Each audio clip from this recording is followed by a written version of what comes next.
झांसी की रानी लक्ष्मीबाई सिर्फ एक रानी नहीं थीं, वो आज़ादी की ज्वाला थीं। उन्होंने अपनी तलवार से भारत के स्वाभिमान की रक्षा की और ब्रिटिश साम्राज्य को चुनौती दी। इस वीडियो को लाइक और सब्सक्राइब करें, साथ में जानिए उनके बचपन, शासन, विद्रोह और बलिदान की पूरी कहानी। साल था 1828।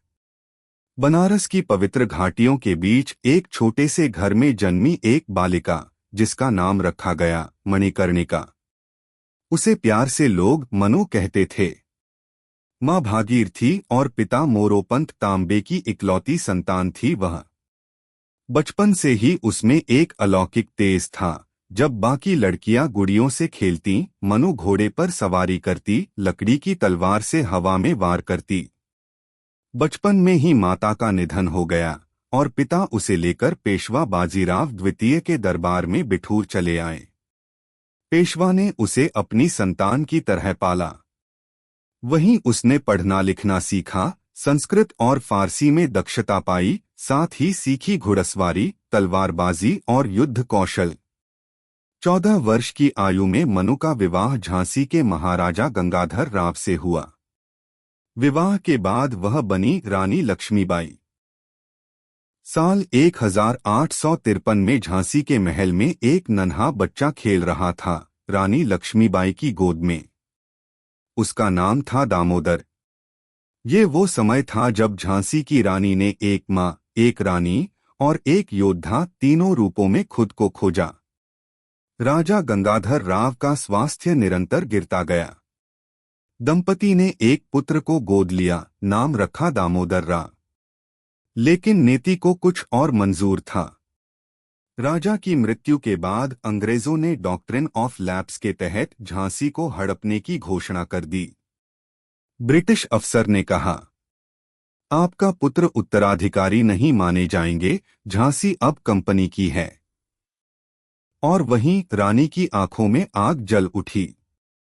यह वाक्य इतिहास में अमर हो गया। रानी ने झांसी के किले को दुर्ग बनवाया। उन्होंने न केवल सैनिकों को संगठित किया, बल्कि महिलाओं की एक युद्ध टुकड़ी बनाई, दुर्गा दल। वे कहती थीं, हमारे शरीर से अंग्रेज लड़ेंगे, लेकिन हमारी आत्मा से नहीं।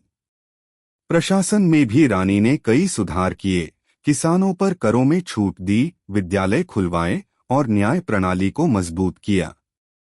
उनकी प्रजा उन्हें माता तुल्य मानने लगी। 1858 का वसंत।